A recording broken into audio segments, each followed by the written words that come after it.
to know about hormones. You know, what are the pros and cons? Hormone replacement. Yeah, hormone replacement, yeah, because it comes at a time when we need to look at that. That's a good question.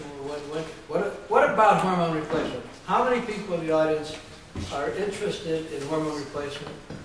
How many people are getting hormone replacement? We don't have to admit that. Well, hormone replacement is very controversial, and a lot of women won't try it because they've heard it causes cancer. And it's true that there is hormone replacement and hormone replacement. There's hormone replacement that probably does increase your risk of cancer considerably. And then there's hormone replacement that probably reduces your risk of cancer. And how can you tell the difference? Well, one of the things that's kind of infuriated me over the years is when you read the newspaper headlines. There haven't been so many lately, but there are always these newspaper headlines that said, hormone replacement increases the risk of breast cancer. And that kind of painted the whole hormone replacement movement with one brush. Don't do it, it causes cancer. If you read the article carefully, invariably, every study that they quoted had two hormones in it. Premarin, which stands for pregnant mare serum, and pregnant mare serum contained 5 horse estrogens, and it's a mediocre product. It's actually not as bad as the other hormone replacement, which was called Provera. How many people heard of Provera? Anybody take Provera? Did anybody ever take? This is a smart audience. You took it? For a short period of time, I remember taking it. A little louder, please. I remember taking it. It was prescribed to me for a short period of time, but I think it was only about a couple of months I took it. Well, that's probably not going to do much harm. But there are women who are on it for years. And the reason you take the Provera, which is medroxyprogesterone, it's not a true progesterone, it is a synthetic progestational agent. And I believe it is the major cause of all the problems in hormone replacement, because it was a very popular drug and it was used in all the hormone replacement studies. And the Provera then was associated with a definite increased statistical risk of breast cancer.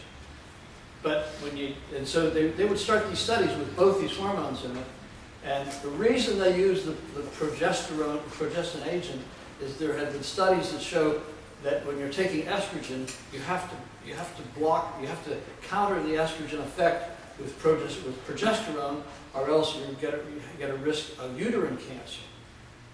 So you're balancing uterine cancer, breast cancer, progesterone agent, and what it came down to is when they found this increased risk of breast cancer in this group, and they stopped the progesterone, the Provera, then the group did not get increased risk of, the remaining group did not have any increased risk of breast cancer.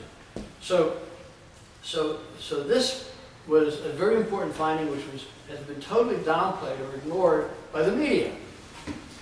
This wasn't the most important finding that they had, was this phony progesterone probably caused breast cancer. But when you took the estrogen, the Premarin, then the breast cancer statistics were the same. Now here's the next step. Estrogen is not, of course, just estrogen. Everything in the body is broken into various components. And there are 3 major components to estrogen. Guess what they are? 1, 2, 3. So that's pretty simple. E1, E2, and E3. E1 is estrone, E2 is estradiol, which is the most popular estrogen, and E3 is estriol, which is the estrogen of pregnancy, and it has been shown to reduce the risk of breast cancer.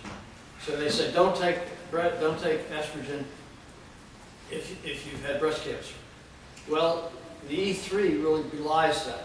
Estriol reduces the risk of breast cancer even in women who have had breast cancer and have been treated for it.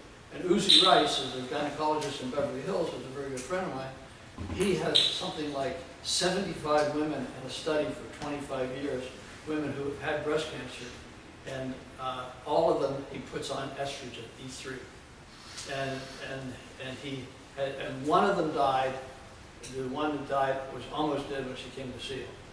But out of 75 or more, it's more than that now, but when the last I heard it was 75, they were all doing fine on estrogen. So hormone replacement is not just hormone replacement.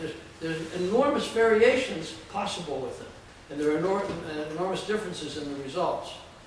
So I would say women who want hormone replacement therapy, I think can feel quite comfortable if they get it from someone who understands it, like Uzi Rice or me. I've been giving estrogen replacement hormone, but it's called